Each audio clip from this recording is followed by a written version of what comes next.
Hey, glad to see you guys back here on Tech of Tomorrow. I'm Elric, your host. We've got some exciting stuff going on today. So what do we got going on today? Well, you guys all know that AMD has finally released their official version of the HD 7990. And that said, it was geared to be the fastest card in the world. That's what they've been claiming. Well, we're here to set those claims to right, and we're going to show you a total bunch of benchmarks and stuff regarding the HD 7990 versus the top of the line card from NVIDIA, their GTX GeForce 690. Now, both of these cards feature dual GPU technology on one piece of silicon, and they're both considered the top of the line card from both companies.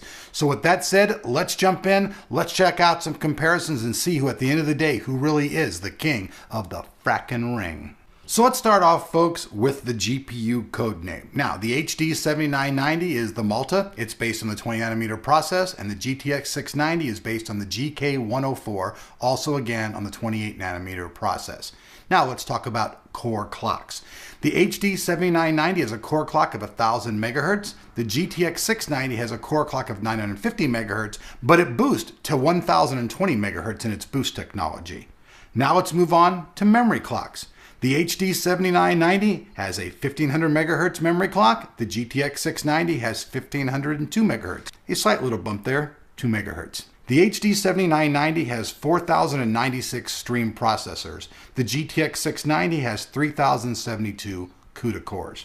Now, a lot of people ask this question over and over and over again. I'm going to tell you straight up that I'm not the super most technical genius in the world, but I can tell you this. CUDA cores and stream processors are essentially the same type of things, but basically CUDA cores are geared a lot more to run Adobe type programs. So if you're running things like Photoshop and stuff like that, the CUDA cores are going to work better. Now, anything with OpenCL, on the other hand, though, you're going to get better performance off the stream processor. So they are essentially the same thing, just with some slight differences in the background architecture and how they work.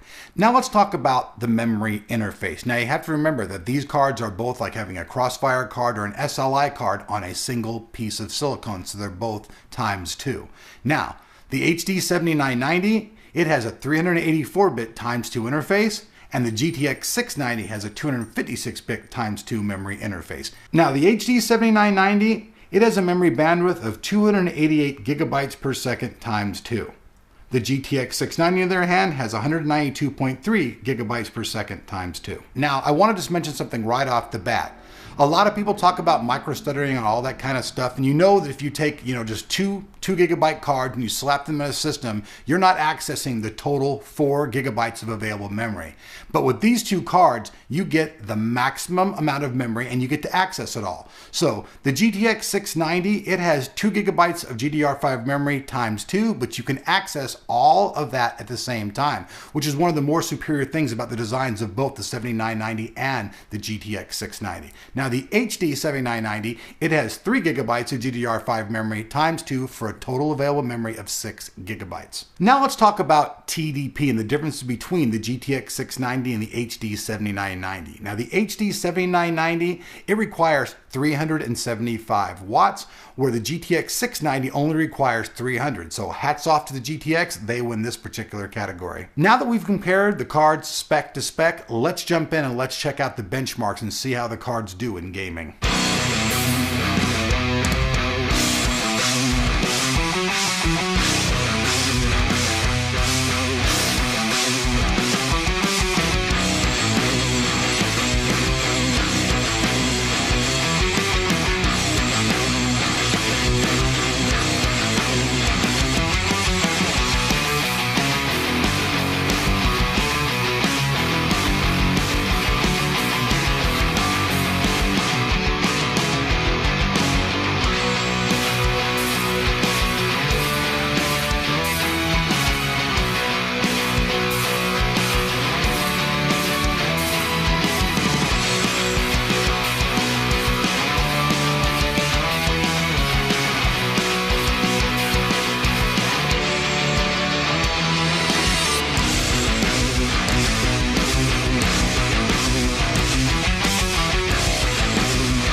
All right, so you guys have seen it. We've given you specs head-to-head, and now we've given you performance head-to-head. Now, you guys can see that the HD 7990 wins out in almost every test across the board. There are a few that are different, and we'll get to that. One thing we want to take note of though, anything with OpenCL performance, the HD 7990 just totally smokes and kicks ass. Now there are a few places where the GTX 690 actually wins. In the Heaven benchmark, they win there. That's very DirectX 11 heavy. Also in Batman, which is a game geared, for NVIDIA, it actually shows better scores in that as well. But overall, you guys can see that the HD 7990 is actually a faster card.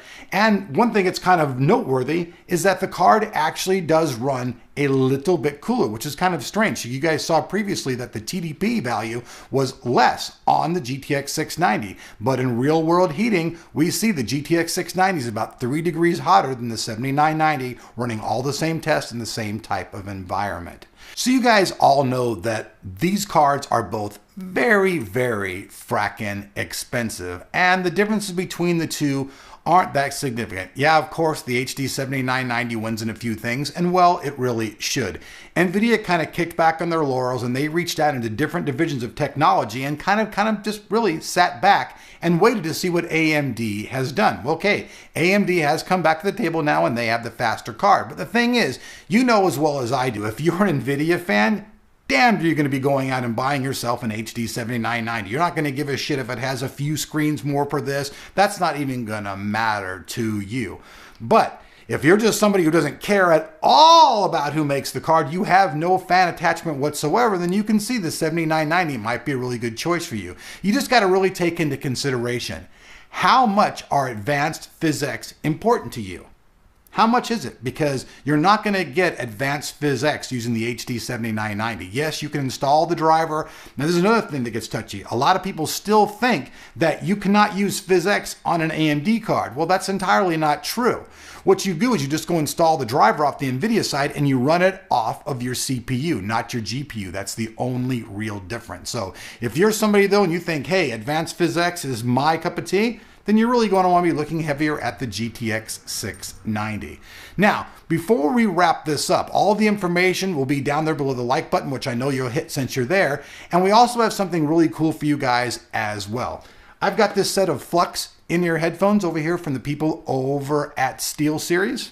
And we're going to be giving this away to one lucky person. Now, how do you got to do that? Well, all you got to do is share this video right down there once again by that like button, which I know you're going to be hitting, and you'll get a chance to win these headphones. And lastly, let me just hear your guys' opinions. If you guys had all the money in the world and it didn't matter, which card you guys would prefer to buy and why? Try to keep it simple, and please, guys, keep the fanboy comments out of there. Just leave me a comment that says, oh, NVIDIA wins by default, AMD wins by default. That's kind of really a bullshit quick attitude out. Take the time to actually think about it. If you had the money and you could buy whatever you wanted, what would you buy and why? I'll pick a random winner out of there and kick them down a swag pack just for being involved with it. So I'm Elric, this is Buddy the dog. We're gonna head to the park and go do our, dog thing. And I'll see you guys back here on Tech of Tomorrow, where if you're not subscribed, you're missing out.